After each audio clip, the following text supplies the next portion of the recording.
Olá, você que está acompanhando aqui a nossa programação. A gente mais uma vez vai falar de um assunto polêmico. A gente vai conversar sobre o comportamento de pessoas adultas em relação àquela boneca que é conhecida como bebê reborn. A gente vai receber aqui, a gente está recebendo aqui nos nossos estúdios o Dr. Igor Queiroz, que é psicoterapeuta, especialista em psicanálise, hipnose clínica e está fazendo doutorado em psicanálise, para a gente conversar sobre isso, porque nós já vimos de tudo, né, doutor Igor? Nós já vimos mulheres pedindo licença maternidade, seletistas, tá? Carteirinha assinada lá pedindo licença maternidade para poder cuidar de bebê reborn. Nós já vimos, você estava comentando agora, auxílio do governo federal, Bolsa Família, porque está cuidando de bebê reborn. Ou seja, um despautério, né? Tudo isso que a gente está acompanhando. Obrigada por ter vindo. Obrigado, Márcia. Eu agradeço demais. Eu gosto muito desses assuntos, né? Falando sobre o inconsciente, porque, na verdade, nós somos seres emocionais. E todos nós temos capacidades, emoções, realidades de vidas diferentes. E a gente vai falar um pouco sobre essa realidade, às vezes distorcida, às vezes traumática, às vezes uma realidade somente para aparecer, mas que são realidades humanas, que são realidades... A gente está falando aqui em um grupo seleto de pessoas, mas a gente vê dentro de uma área clínica terapêutica isso também em outras pessoas. Claro. Né? E a gente vai falar um pouco para que as pessoas possam se entender. Talvez quem está assistindo, que não esteja dentro desse grupo do bebê reborn, vai falar assim, nossa, caramba, tem alguma coisa aqui que eu me encaixei. E quem sabe não vai ser... É muito interessante, porque a gente tem agora uma notícia, na data da gravação aqui do programa, que existe um hospital, tem uma mulher fazendo um hospital em Campinas para famílias que têm bebês reborns. Esse bebê, ele normalmente é entregue para criança, né? A gente entende assim, entende que deveria ser assim. Quando a gente fala nesse hospital que está sendo criado, porque acreditem se quiser, uma das notícias que nós também já trouxemos, inclusive na rede MLC, é que tinha gente indo para a UBS, Unidade Básica de Saúde, com o bebê reborn para ser atendido por um médico. E quando a gente vê uma pessoa fazendo um hospital para atender bebê reborn, eu me lembro muito da época em que a Barbie, isso lá da década de 80, né? Em 87 eu estava ali com os meus, acho que 7 anos, 8 anos, e nós tínhamos a Barbie. E a Barbie tinha a casa da Barbie, era o sonho das meninas ganhar uma Barbie. A Barbie tinha casa, tinha a Barbie piscina, tinha a Barbie mansão, tinha a Barbie com carrinho, a Barbie as profissões, né? E tudo mais. E hoje a gente vê uma espécie de evolução desse brinquedo. Porque quando você constrói um hospital para receber essa mãezinha, que no caso é uma criança, né, que tem um filhinho lá e tudo, isso configura um distúrbio também ou não? Quando é que a brincadeira passa a ser uma coisa de análise? A gente vê 3 tipos de situações psíquicas, né? Existem aquelas pessoas que querem aparecer, né, que a gente fala o seguinte, que pessoas que têm uma necessidade extrema de atenção e aprovação, né, associada à busca da visibilidade e reconhecimento, ela é uma pessoa que teve traumas na infância, que teve raízes emocionais muito vinculadas a abusos de violência física, violências psíquicas, às vezes, negligência emocional do pai ou da mãe, ou então, quando pessoas que crescem sem limites. Né? Tem tudo que querem, não se frustram, não aprendem a se frustrar. Então, tudo isso são raízes emocionais para pessoas que querem chamar muita atenção. Nós temos outro grupo de pessoas que são aquelas pessoas que tiveram um forte impacto emocional, uma perca de bebê, estava grávida, precisou fazer um aborto. Ou até quando o bebê morre de alguma doença. Exatamente. Nós temos esse grupo e temos o trauma. As pessoas que realmente... transtorno. As pessoas que perdem completamente o contato, né, com a realidade, que começam a enxergar aquilo como se fosse um ser vivo, ela pode sim sofrer um transtorno. E aí é caso de atendimentos de psiquiatra, tomar medicações, porque é muito voltado à esquizofrenia. As pessoas que imaginam que aquilo ali é um ser vivo, não que é simplesmente um ser inanimado. né? Você falou de alguns exemplos, né? Nós tivemos aqui exemplos que as pessoas foram para a UBS pedindo para que o boneco seja desengasgado pelo médico, pedindo para que o boneco tivesse soro, que estava desidratado. Ou seja, aquilo ali é simplesmente um momento que ela quer aparecer ou realmente ela sente aquilo ali?Ela perdeu completamente o contato da realidade e está enxergando aquilo ali. E isso aí sim, se realmente for essa realidade, que a gente não pode, a olhos vistos, julgar e diagnosticar. Ela precisa passar por um processo de análise, né? Mas uma coisa é certa, em um desses fatores ela se inclui. E aí a gente precisa ver qual delas que se encaixa melhor. Por que A gente sabe que a criança, uma das formas de pedir por amor é chamar a atenção dos pais, né? Uhum. Então, ela normalmente quebra objetos, porque sabe que o pai vai dar atenção, que a mãe vai dar atenção. É isso que acontece quando você diz, tem pessoas que querem chamar a atenção. Quando essas pessoas querem chamar a atenção, é porque elas querem ser amadas? É esse o objetivo de chamar a atenção? Muito boa pergunta, viu, Márcia?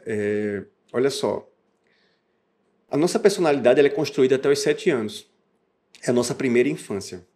Então, tudo aquilo que não foi construído na primeira infância, ou tudo aquilo que ficou um vazio emocional, a gente vai querer reconquistar ou vai querer tomar posse daquilo ali na vida adulta, de uma forma completamente diferente da infância. Uhum. Né? Eu vou dar um exemplo. Orfandade emocional do pai. Né? Pessoas que tiveram orfandade emocional dos pais, elas vão querer chamar a atenção de alguma forma nessa vida adulta. E a gente fala muito do ciúme. Pessoas que têm muito ciúmes, por exemplo. Né? Uhum. A pessoa que é extremamente ciumenta.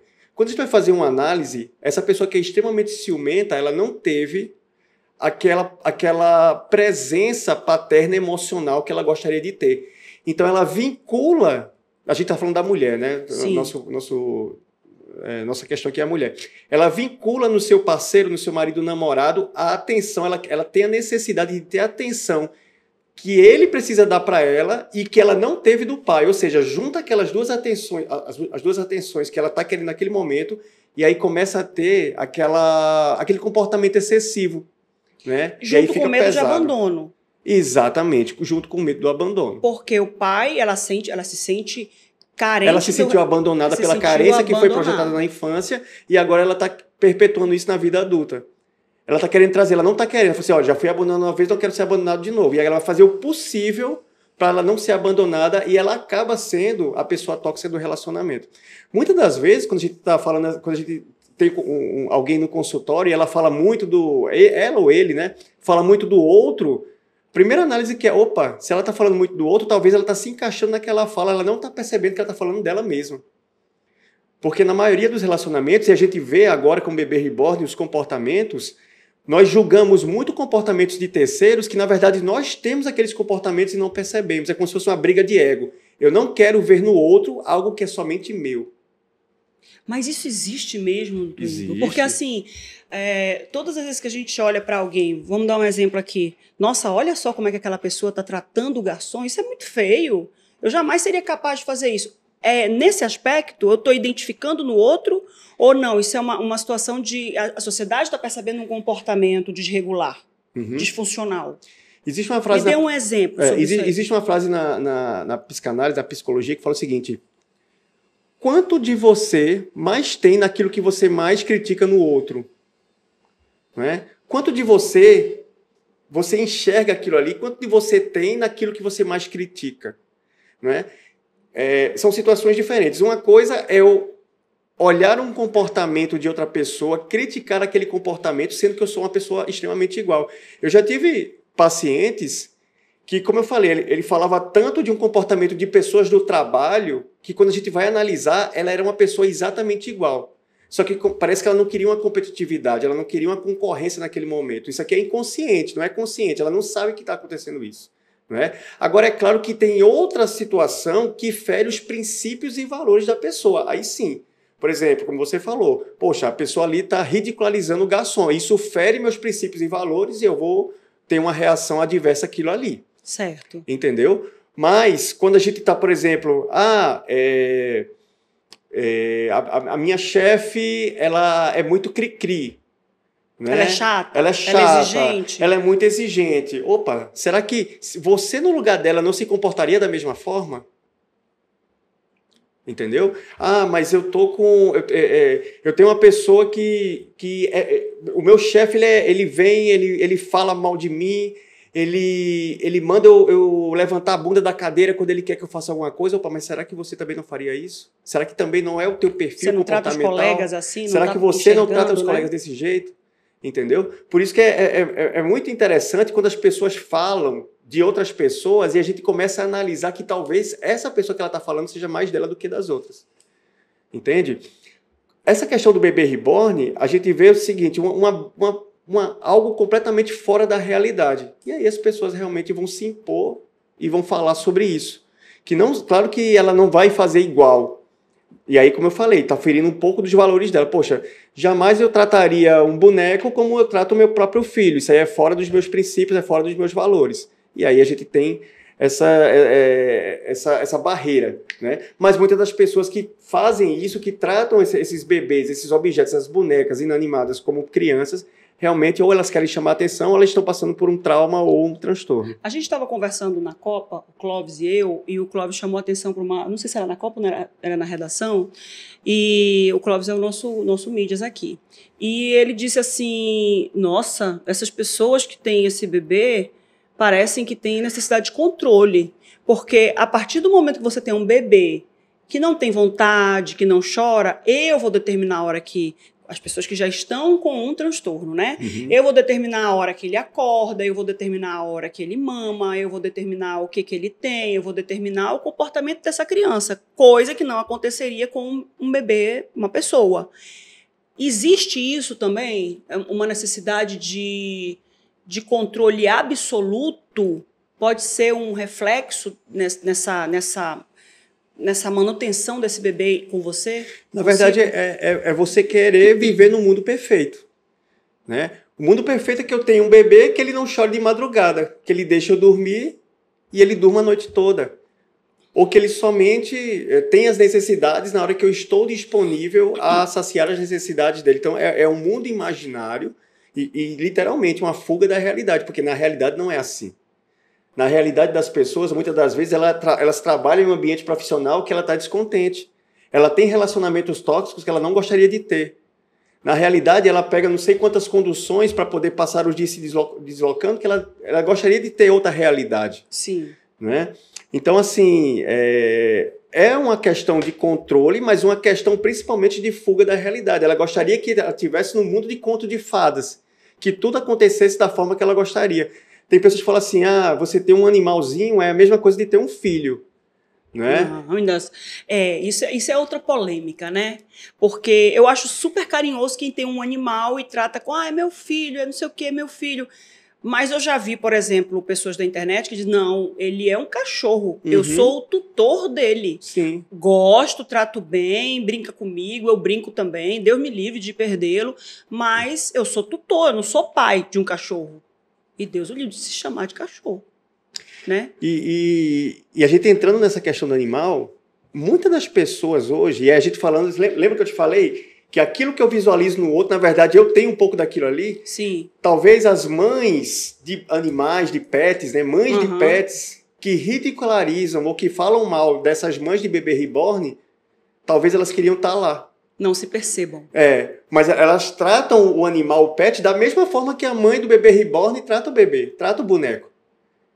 Então é como se fosse briga de egos, entendeu? Claro que com realidades diferentes. Não, mas eu tenho o meu ser que é vivo, eu tenho o meu animal que ele realmente eu preciso dar comida, eu preciso levar para o veterinário, né? Mas ela não, aquele ali é um boneco. Mas olha, a realidade é praticamente a mesma.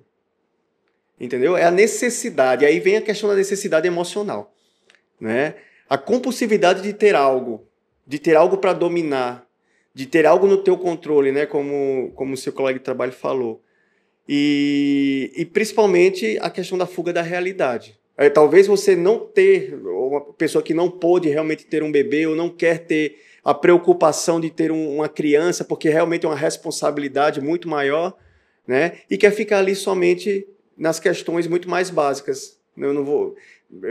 Quando eu não quiser mais cuidar, eu deixo lá no canto, né? Não preciso ter responsabilidades, e assim a vida vai levando. Tem uso terapêutico o bebê reborn? Tem. O bebê reborn ele começou a surgir na década de 90, né, nos Estados Unidos.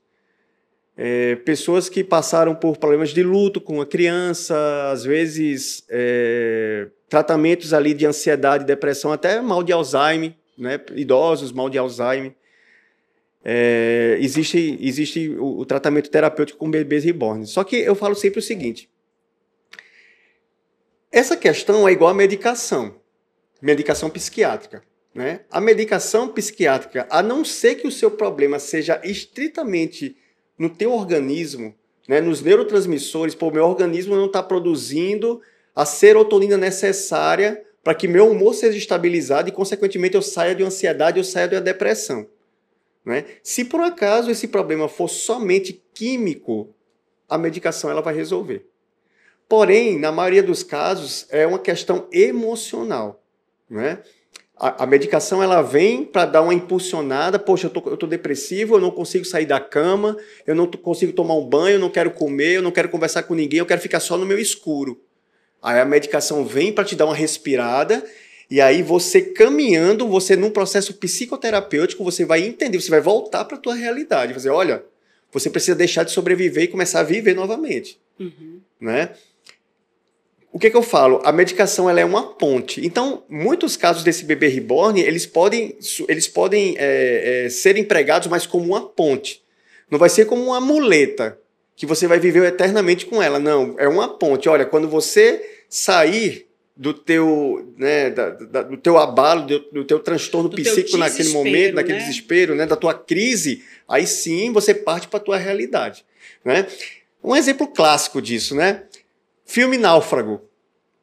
Wilson. Né? Bola Wilson. Ali a pessoa estava num problema psicótico tremendo, que ele estava sozinho. E as pessoas, elas são coletivas, elas são coletivas, né? Em sociedade, né?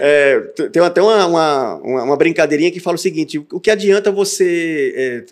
numa ilha deserta, né, ter um relacionamento com uma pessoa muito encantadora se você não tem ninguém para contar isso. Né? E dizem até a piada, né? O cara foi para a ilha com a Sharon Stone. Vou botar a Sharon Stone, que já foi símbolo sexual. Aí pegou a Sharon Stone, aí depois disse, se esconde ali atrás daquele arbusto. Aí o homem virou e falou assim, fulano, tu nem sabe. Eu peguei a Sharon Stone. Ou seja, ele tinha que contar porque é meio que uma aprovação social. Exatamente. Então, nesse filme, ele contou muito sobre isso. A necessidade de você ter ali, talvez um objeto inanimado. Naquele momento foi terapêutico para ele, porque ele conversava, porque ele tirava um pouco do isolamento dele, né? Mas depois que acabou, realmente ficou como um objeto até de gratidão pelos momentos, mas, olha, é a bola ali, eu aqui. Eu não vou mais me comunicar com a bola como se fosse um companheiro. Né? Outro exemplo, Big Brother, Kleber Bambam. Efigênia. Maria Efigênia, se não me engano. Era Maria né? Efigênia. Eugênia, alguma coisa assim. Né? Pesquisa aí pra mim se era Efigênia, eu acho que era Efigênia ou é Maria Eugênia. Eu acho que era Maria Eugênia, se não me engano. Então, chegou um momento que ele estava tão em surto, né, tão desequilibrado emocionalmente, que ele precisou colocar ali uma boneca de lata para poder compartilhar, para poder amar, para poder dizer assim, não, essa aqui é minha boneca, ninguém chorar com ela. Entendeu? Mas ele estava em surto ali. Então, veja como são as pessoas. Maria Eugênia. Né? Então, veja, as pessoas às vezes têm esse momento. Igor, é todo mundo? Não é. São algumas pessoas. No caso do Bambam, ele estava numa casa com várias pessoas, mas ainda se sentia isolado. Mas no momento que, se eu não me engano, no momento que ele construiu lá, que ele idealizou a Maria Eugênia, ele já estava na final. Ou seja, só era ele mais dois, eu acho. Eram 3 pessoas. Ele já não conversava tanto. As pessoas eram muito reativas a ele. Sim. Né? E aí ele se sentiu isolado. E aí ele não tinha proximidade. Aí tem, claro, que aquela competitividade do jogo, né? E foi ele que ganhou, né? Se não me engano, foi ele que ganhou. Foi ele vitorioso, né? Dessa edição do Big Brother. Pesquisa pra mim, Lu. E aí as pessoas tiveram até compaixão. Talvez voltaram até por isso. Eu penso que foi isso. Foi uma comoção nacional. Exatamente. Porque ninguém, a partir do momento que ele brincava com a boneca, virou meio que uma piada. Uhum. Quando a emissora, né, a Globo, tirou a boneca e proibiu aquele contato, porque o que o Boninho sempre fazia, né? O Boninho, todo o Big Brother, foi ele que ganhou essa edição. Todo o Big Brother ele é voltado para a interação social. Então, ele acorda todo mundo no mesmo horário, ele faz com que as pessoas tenham festas, vai todo mundo junto para tal lugar lá. Então, quando ele se isola e não interage mais, ele viu, acho que o foco do programa, que são os conflitos, né? Um verdadeiro estudo social. Ele estava isolado junto com a Maria Eugênia. Aí, tira a boneca. Aí, ele enlouqueceu. Devolve a boneca, e foi o que fizeram. Aí devolveram a boneca e ele acabou ganhando, porque as pessoas começaram a entender, não, ele tá com algum problema, não é normal. Ele chorava, eu me lembro muito dessa cena, ele disse, não, porque ele vai ficar comigo, Maria Eugênia, ela vai ficar comigo. Ele soluçava. Exatamente. E eu, como analista, eu vejo ali, eu analiso que aquilo ali realmente não foi uma encenação. Ele estava passando por aquilo ali realmente, ele estava no transtorno. Estava em surto. Entendeu? E aí... Então, existem pessoas assim. Mas também existem aquelas pessoas que querem surfar na onda para aparecer. Né? Mas, Igor, como é que pode? Eu não sou assim. Teve um paciente meu que ele falou assim, Igor, sabe qual foi a melhor esclarecimento que eu tive nesse nosso processo terapêutico foi eu entender que eu não penso igual às outras pessoas, que as pessoas não pensam igual a mim. Às vezes eu tratava meu funcionário da forma que eu gostaria que ele se comportasse. Eu trato minha mulher, minha esposa, da forma que eu queria que ela se comportasse. Né? Exato. Já tive muitos relacionamentos com pessoas, relacionamentos tóxicos, ruptura, né? de sociedade, de amizade por causa disso, mas agora eu estou entendendo que as pessoas não pensam igual a mim.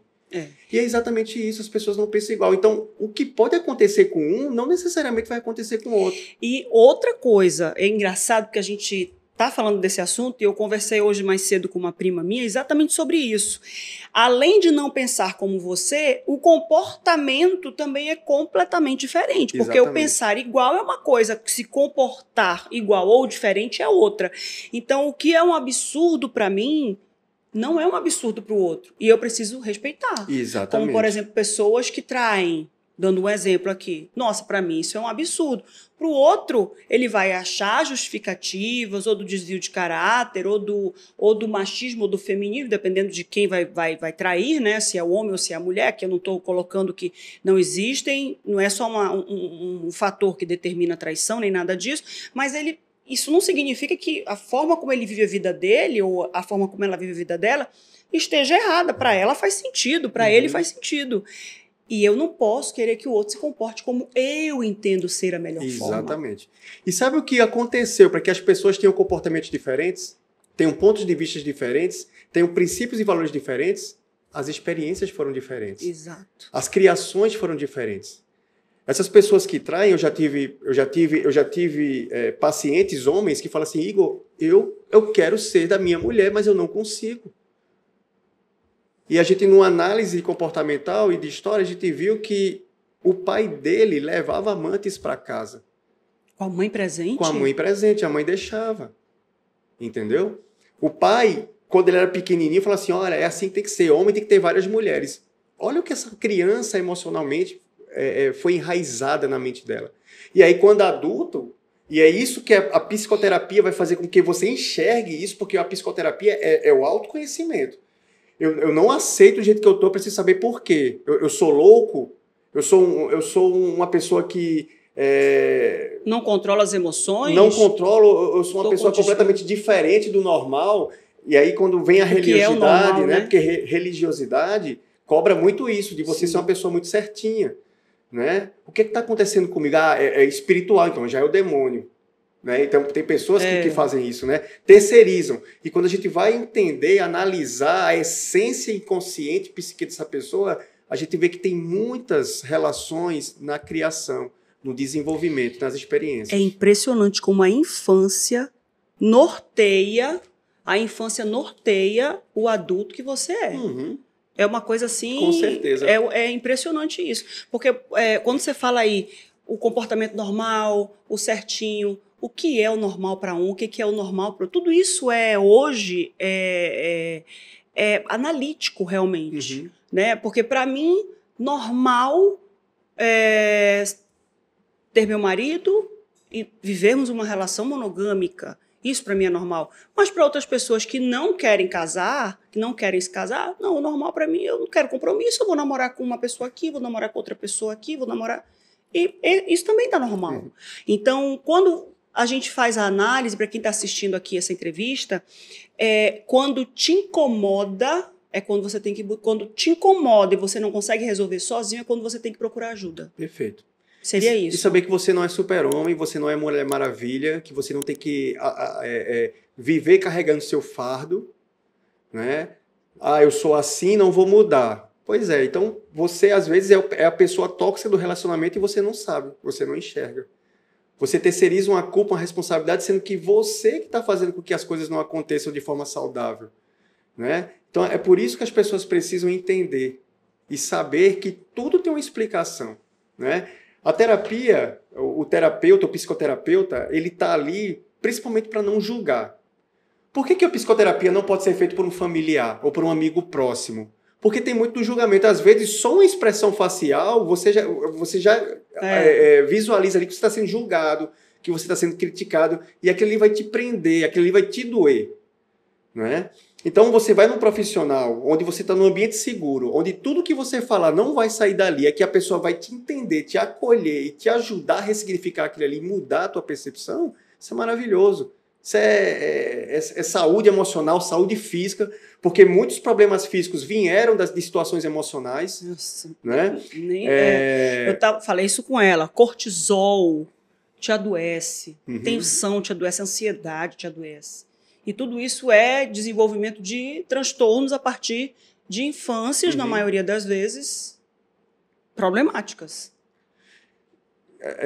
Assim, o emocional, ele lida, né? Ele rege todo o nosso aparelho físico e psíquico, né? Eu já vi câncer emocional. Ansiedade, depressão, nem se fala. Problemas de estômago, problemas de pele, queda de cabelo, emocional. Né? E a gente trazendo para a questão da bebê reborn, as mulheres que sejam lá quais for esse nível, né, de problemas psíquicos ou realmente de querer ter o controle ou buscar fazer com que essa pessoa, que esse boneco seja atendido no hospital, ou que ele tenha direitos como se fosse um ser vivo. Todas essas pessoas, elas têm o seu modelo mental. Seja se ela só quer aparecer, ou seja, realmente se ela tem um transtorno, ou seja se ela tem algum problema emocional caracterizado por um forte impacto que ela teve naquele momento, mas tudo é explicável. Quando ter a boneca ou ter o boneco, né? Porque o bebê reborn pode ser apresentado, né, nas versões aí feminina e masculina. Quando ter esse boneco é um sinal de alerta. O que a família precisa ficar atenta? Você pode ter o bebê reborn porque você gosta de colecionar. Assim como o homem tem coleção de carrinhos, sim, coleção de bonecos de super-heróis, homens e mulheres, eu já vi com coleção de bonecos de super-heróis. Né? Quando você tem aquilo ali, eu tenho uma cliente que ela tem, né, uma loja de roupas infantis, de roupas de bebê recém-nascido. E ela falou assim, Igor, há muito tempo atrás, tinha uma mulher que vivia comprando roupas de boneca, de recém-nascido, né? Só que eu achei estranho, porque já era 2 anos, 3 anos, 4 anos. Eu falei, meu Deus do céu, o que está acontecendo? Não muda. Aí um dia ela perguntou. Ela falou, não sabe o que é? Eu tenho uma coleção de bebê reborns e eu gosto de ficar trocando as roupinhas dela. Mas não passa disso. A realidade é essa. Sim. Ela tem um quartinho, né, que ela tem as bebês lá e ela gosta de trocar as roupas dela. Mas pronto, ela não leva para a realidade dela. É um boneco, ela sabe que é um ser inanimado, que ela tá ali para uma distração. Enfeitar. Entendeu? Enfeitar o local, passar um momento, para buscar, vem cá, vem ver aqui meu... É igual quando você vai pro... Quando eu fui militar, né, e quando eu era militar do Exército, eu tinha um sonho de ter um quarto como um quarto com aqueles bonecos comandos em ação, como se fosse um ambiente de guerra, né? Botar ali o avião caiu, e tem pessoas que fazem isso, né? Um avião que caiu, um tanque que está virado, os soldados ali combatendo. Eu tinha esse sonho de fazer isso, né? Mas era um quarto de bonecos e brinquedos que refletia um pouco da experiência que eu vivi. Era só isso, né? Mas a partir do momento que você já se preocupa, né, em tratar aquele boneco como se você está tratando uma pessoa viva, um ser vivo, querendo direitos, né? Tanto é que tem advogados que nem olham, falam assim, não, isso aqui eu não vou nem me estressar com isso, porque não tem direito. Não tem, isso é um absurdo, né? Eu tenho alguns amigos que são políticos que eles falam assim, eu não vou nem me estressar em botar a lei, fazer para proibir, porque não tem o que proibir. É só dizer não e pronto. Agora, vão ter que coibir ações de pessoas que vão lá e querem tirar a fila, querem entrar no meio da fila de pessoas que precisam de um atendimento real para poder atender o boneco. Aí sim, eles vão botar uma multa, como já tem, né? Multa, sanções disciplinares, tudo mais. Mas a partir do momento que eu começo a ter uma conexão com aquele objeto, né? De uma forma que já não é normal, que já não é saudável, que eu me preocupo, que eu preciso ir no médico, eu preciso buscar auxílio, buscar Bolsa Família, isso aí já é algo realmente preocupante. Então a família precisa ficar atenta e a partir do momento que ela identifica que aquela pessoa está em sofrimento por causa de um bebê ou busca atendimento ou qualquer outro sinal, aí é hora de intervir. E é importante dizer que a família, não adianta a família chegar, para com essa frescura, tá louca, não tá vendo que isso é um boneco? Uhum. Eu acho que essa não é a abordagem. É igual a depressão, né? A pessoa que está em depressão, fala de frescura, vai, levanta, toma banho, vai, abre esse quarto, já abre as janelas, já pega a pessoa, já leva. Uma violência, bota, né? Uma violência psicológica que é a realidade da pessoa, né? Agora é importante dizer, Márcia, que as pessoas, para serem ajudadas, elas precisam querer ser ajudadas. Isso é muito importante. Eu tive um paciente que chegou para mim querendo sair do alcoolismo, dentro da área da hipnose, né? E eu falei assim, de 0 a 10, quanto que você quer sair do seu alcoolismo? Ele falou assim, 6. Aí eu falei, 6? Mas geralmente quem procura ajuda quer 10. Aí ele falou assim, sabe o que é? Foi que minha mulher que pediu para eu vir aqui com o senhor. Né? Ou seja, a mulher dele quer mais do que ele. Então, a gente já vê um momento ali de análise que talvez não funcione tanto o tratamento, ou seja, um tratamento mais tardio, até convencer a ele que aquilo ali precisa ser uma realidade mudada. É por ele, né? Então, assim, as pessoas precisam querer ajuda. A terapia não funciona, o processo terapêutico, o processo psicoterapêutico não funciona quando eu preciso empurrar, quando eu preciso fazer com que obrigar a pessoa a fazer um processo que eu mais quero do que ela.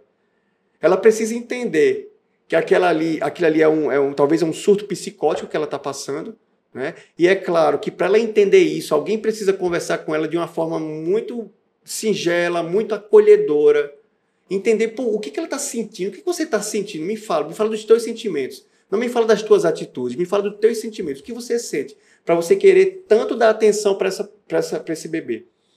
E eu te falo uma coisa, Márcia, que é muito importante dentro do inconsciente. Isso talvez se torne um comportamento compulsivo. E todo comportamento compulsivo, seja drogas, vícios em jogos, né, sexo, gastos compulsivos, alimentação compulsiva, todos os comportamentos compulsivos, cuidados excessivos com seres inanimados, ele está mostrando ali uma falta emocional. Imagina um cérebro que ele precisa ter o mesmo nível de aceitação e o mesmo nível de bem-estar em todas as áreas da nossa vida. Mas em algum momento, o nosso cérebro ele capta um bem-estar num nível menor, em alguma área, seja financeira, seja no relacionamento, seja na autoaceitação. Toda vez que o cérebro capta um nível de bem-estar abaixo, ele vai querer um comportamento, ele vai descontar no comportamento compulsivo que te dê prazer de imediato. E aí vem compras compulsivas. Compras compulsivas dá prazer de imediato. Né? Masturbação, sexo compulsivo, jogos, né? Esse negócio do tigrinho agora, que a pessoa agora fica, né, todos os comportamentos compulsivos eles estão demonstrando uma falta. E aí, qual a mágica, né? O que a gente faz? O que a psicanálise atua? Ele não vai atuar no comportamento compulsivo, ele vai atuar na falta. Ele vai precisar entender que o bem-estar, na vida, ele oscila. E não significa que quando eu estou aqui na baixa, a minha vida não sirva, não tem mais sentido. Exatamente. Ou então tem alguma área que ele não consegue mais voltar para o normal. Eu estou numa dívida financeira, eu afundei e agora não consigo mais, não vejo mais saída. E aí ele vai descontar isso no álcool. Ele talvez desconte isso na droga. Ele desconta isso querendo um relacionamento tóxico com outra pessoa. Ele já não consegue mais lidar com os seus relacionamentos, com a sua esposa, com o seu esposo. Tudo aquilo que eu não consigo voltar, que eu estagnei no fundo do poço emocional, na hora a minha mente vai vir num comportamento compulsivo e vai descontar em alguma coisa. Isso pode ser um comportamento compulsivo. Mas esse comportamento compulsivo, como eu falei, todos os comportamentos compulsivos eles estão demonstrando que há uma falta em algum lugar e essa falta precisa ser analisada, trabalhada para poder ser tratada. É muito interessante isso, porque a gente vê pessoas o tempo todo assim. Aí a gente identifica e quando é que a pessoa lida bem com isso e tem inteligência emocional para lidar com isso, ou já fez uma terapia e consegue. Tô na compulsão. Tem alguma coisa errada. Onde é que é o problema? Porque eu estou na compulsão. É interessante porque, por exemplo, eu tenho compulsão alimentar. Já conversei sobre isso e tudo mais. Tive uma infância extremamente problemática. Meus pais brigavam muito, meu pai teve episódio de alcoolismo, hoje, graças a Deus, não bebe mais e tudo mais. Mas quando dá alguma coisa errada no trabalho, eu enfrento algum problema, eu tenho vontade de comer doce, eu tenho vontade de comer alguma coisa que me dê esse prazer imediato. Hoje, por eu ter passado por um tratamento de câncer e por o tecido adiposo é lidado como um fator de risco, a obesidade é lidada como um fator de risco, então eu não posso engordar. Hoje, quando eu tenho esse episódio de compulsão, eu digo, o que está acontecendo? Por que eu estou nervosa assim? Por que eu estou com vontade de comer se eu já passei por fases sem comer isso, ou sem precisar, ou controlando a minha comida, comendo bem, comendo comidas saudáveis? O que está acontecendo comigo? Aí eu consigo identificar. Eu pergunto e identifico. Poxa, eu estou chateada no trabalho, ou eu estou chateada com minha mãe ou com meu pai. Sabe assim?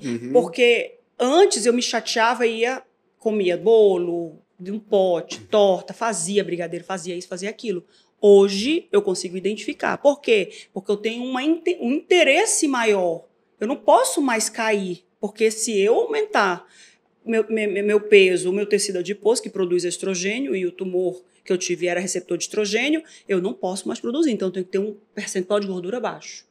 E aí isso já vira o quê? Eu tenho que ser consciente. Antes eu era irresponsável. Dizia, eu vou comer, depois eu emagreço. Porque antes o fator era só emagrecimento, era só estético. Hoje o fator é minha vida, praticamente. É por isso que muitas pessoas que vão fazer cirurgias bariátricas, elas precisam primeiro passar por um processo terapêutico. Para poder identificar padrões de comportamentos compulsivos na alimentação, seja no doce, seja nos carboidratos processados, até na questão do alcoolismo propriamente dito, para eliminar essa situação psicológica e emocional para poder a bariátrica ter o efeito que ela necessita. E, gente, porque muitas pessoas voltam. E não só voltam, muitas pessoas, como eu acabei de relatar para vocês, aí as pessoas dizem assim, nossa, mas você é magra, você nunca foi gorda. Realmente, nunca fui, porque sempre trabalhei com imagem, sempre também tive apelo profissional. Mas tudo aquilo que você precisa se esconder, que você tem vergonha, que você lamenta, se sente culpada, tem aquela ressaca moral, é um problema. E eu sentia tudo isso quando eu comia. Quando eu me comprometia de emagrecer e não conseguia emagrecer e acabava comendo. É muito interessante isso que você está falando, porque nós temos casos, por exemplo, de pessoas que morreram bariatrizadas, isso eu estava conversando com a minha comadre, que é nutricionista, pessoas que morreram bariatrizadas e quando a família foi olhar o quarto, o que tinha acontecido, ela tinha comido biscoito recheado, recém-operada. Por quê? Porque o obeso, a obesidade, ela tem um fundo emocional de compulsão alimentar para poder aplacar a dor emocional que ela está sentindo. Correto. A partir do momento que você faz uma bariátrica que você não pode mais comer, você entra em pânico. E agora? Eu vou me socorrer onde? Olha só o distúrbio como é. Que louco isso, gente. Que louco é esse comportamento. Acharam um pacote... Eu não sei se os meninos podem procurar aí na internet. Nós não fizemos essa reportagem, mas pode trazer, viu, Lu? Essa reportagem de outro veículo. Uma moça jovem, por volta de 30 anos, que morreu bariatrizada e a família descobriu o pacote de biscoito Oreo embaixo da cama da moça. Então, assim, você passa a não ter fome. Também trazemos hipóteses, de repente, você pode informar sobre isso também, doutor Igor, pessoas que fazem uso de Ozempic. Aí muitas pessoas alegam depressão. Mas ela tem a depressão em decorrência do hormônio, porque o Ozempic ele simula um hormônio natural que tem no nosso corpo.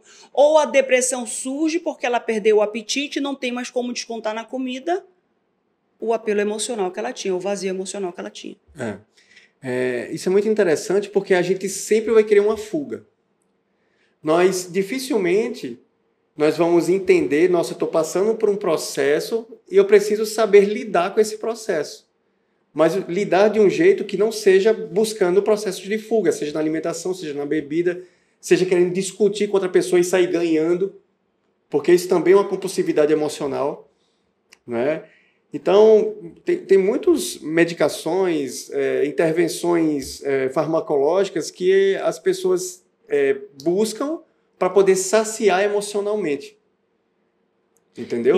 E a cura nunca está aí, né? E nunca está aí. Por isso que é muito importante a gente ter o nosso aparelho psíquico muito bem organizado. É fácil? Não é. Como você falou, você, por exemplo, teve experiências, você teve seus momentos na sua infância que criaram a tua personalidade e hoje você está alerta. É igual, eu estava atendendo uma paciente de São Paulo de Olivença ontem, né? Ela falou o seguinte: Igor, quando eu tinha 6 anos, eu fui aliciada por um vizinho. Quando eu fui mais velha, eu fui aliciada pelo meu irmão mais velho. Nossa, então hoje é muito comum, eu sou uma leoa, eu não consigo ver ninguém se aproximar das minhas filhas. Ou seja, criou um escudo, né? Ela falou até assim que às vezes quando o marido quer levar um amigo para casa para dormir, ela na hora fala não, ela nunca falou sobre isso com ele, mas ela não quero nenhum homem aqui dentro de casa. Por quê? Porque é aquele espírito, né? Aquela sensação de defesa para não acontecer com as filhas, com o que acontece. E eu já tive vários pacientes assim, né? Então nós temos uma tendência de proteger os nossos filhos de coisas que aconteceram conosco, né? E ainda reflete neles uma ocorrência que não vai acontecer com eles. Exato. É a ansiedade.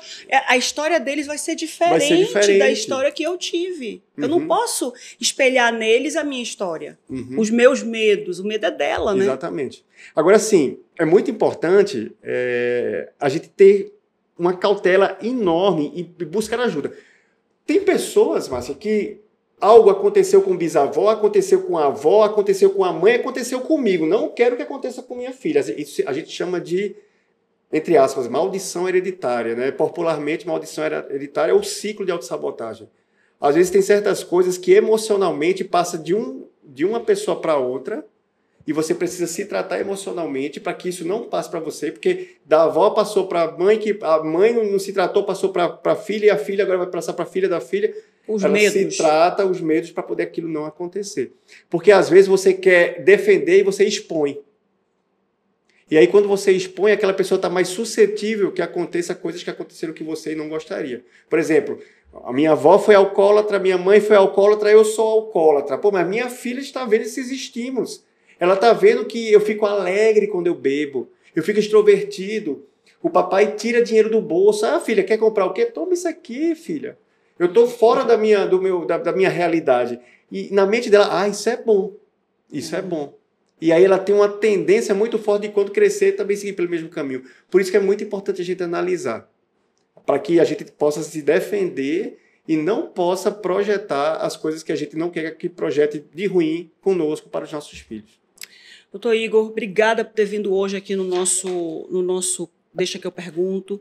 Esse é um assunto que precisa estar no dia a dia, né? O Deixa que eu pergunto, ele tem essa intenção de trazer as discussões polêmicas para o contexto do especialista, o contexto científico do estudo, para que quem está em casa possa ter essa informação e tomar as decisões que precisa tomar para ter uma qualidade de vida, para ter uma vida mais orientada, uma vida mais organizada.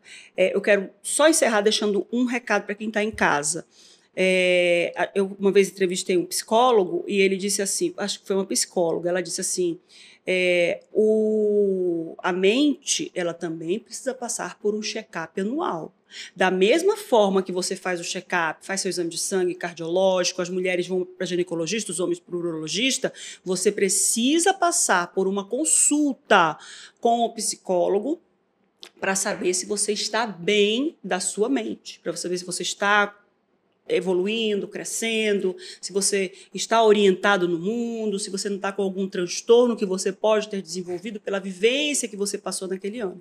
Então, é muito importante que você que está acompanhando a gente busque essa ajuda e busque essa referência. Vá ao psicólogo, converse com ele. Olha, eu não estou sentindo, não estou percebendo nada e tal, porque na maioria das vezes a pessoa não percebe que está com um distúrbio, que está com um transtorno e precisa que o profissional enxergue isso por ela.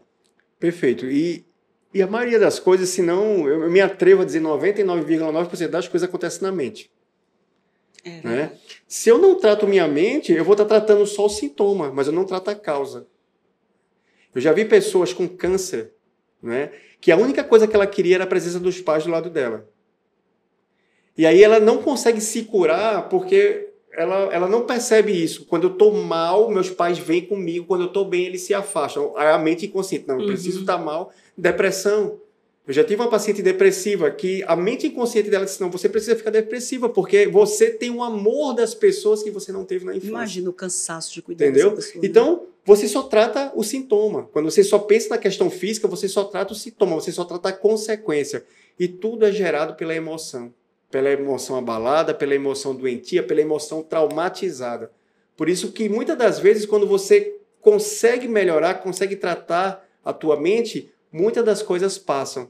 Você deixa de sentir, você deixa de doer, você deixa de realmente estar transtornado por aquilo ali. Você passa a não ir mais no médico, nos hospitais, como você costuma ir. Por quê? Porque você está com a mente aliviada. A ansiedade já não bate na tua porta. Ou se bate, bate muito de forma controlada, porque você já se conhece. Você já tem o autoconhecimento e você sabe controlar. E aí, consequentemente, você vive uma vida mais saudável. Quando a gente passa quando as pessoas passam pelo câncer e consegue fazer um atendimento com um psicólogo, você começa a identificar esse mal-estar, porque a ansiedade te dá um mal-estar, né? E como eu também tive muita ansiedade, todas as vezes que eu estou começando a ficar assim, opa, peraí, não, tá tudo bem, tá tudo tranquilo. Ah, eu estou com problema? Não existe nenhum... Para mim, agora, não existe nenhum problema que não possa ser resolvido. É uma coisa que a gente vê na inteligência da internet, né? Se você tem vários problemas, mas tem um problema de saúde, você não tem mais vários problemas. Você só tem um problema, que é a sua saúde. Então, quando você se coloca numa posição de que se eu tenho saúde, eu tenho tudo... porque o resto vai se resolver e muitas coisas vão se resolver sem você precisar fazer nada, elas vão se resolver sozinhas. Eu pisei no freio e entendi, opa, eu não preciso explicar tudo, eu não preciso tentar fazer palestrinha com o outro, eu não preciso intervir, eu vou só ficar olhando. Na maioria das vezes tudo se arruma. E eu não preciso estar o tempo todo ativa, gastando energia, tensa, nervosa, ansiosa. Então, reflita sobre isso e tira o pé do acelerador pisando freio, vai mais devagar para você poder ver a vida passando por você e não ficar no piloto automático o tempo todo. Porque senão você só sobrevive. Você não vive. Você perde o encantamento da vida. Daqui a pouco você envelhece, daqui a pouco você parte para outro mundo e outro plano e você não simplesmente sobreviveu. Nem tem lembranças, nem tem memórias, nem tem as experiências para contar. Onde a gente te encontra? Tem o Instagram, Igor Queiroz _PC, PSI, né? As pessoas Igor vão muito Queiroz lá. com Z, tá, com gente? Z, _PC. Você pode me seguir, você pode fazer algumas perguntas no direct, fica à vontade. ou pelo meu contato pessoal, 929-9429-2484. 929-9429-2484. 2484. Vai estar aqui na descrição, todas essas informações para você aí, tá? Obrigada por ter vindo, doutor Igor. Obrigado, Sinto que o senhor virá outras vezes, viu? Porque fico esse à disposição. assunto é um assunto que me encanta. A gente precisa ter uma mente saudável para a gente poder ter um corpo saudável, relacionamentos saudáveis e tranquilidade na vida. Não vale a pena viver infeliz. E a paz não depende de quanto você ganha, não depende de se você tem um namorado ou um marido, nem nada disso. A paz ela tem que estar dentro de você, mesmo que ao redor você esteja num furacão, mas a paz ela vai te acompanhar. A paz do mundo começa em mim. Obrigada por ter vindo. Eu agradeço, né? O nosso inconsciente ele é um quebra-cabeça. A gente precisa montar esse quebra-cabeça, se entender e, consequentemente, saber qual a minha realidade. A minha realidade é completamente diferente da realidade das outras pessoas. Mas se eu entender a minha realidade e buscar andar de acordo com as minhas condições, eu consigo ter essa leveza, eu consigo ter essa felicidade. E, consequentemente, a gente consegue realmente viver a vida plena que Jesus nos prometeu. Que Jesus, eu vim para que tenha vida. E vida em abundância. Não é só Exatamente. sobreviver, não. É abundância. Verdade. Obrigada a você que acompanhou mais um Deixa Que Eu Pergunto. Não se esqueça de fazer as suas perguntas aqui embaixo. Tire suas dúvidas que a gente procura depois do Dr. Igor para que ele possa responder tudo que você precisa, tá? E pode também sugerir assuntos aqui para o nosso DEP. Você já sabe, é assunto? Deixa que eu pergunto. Até a próxima.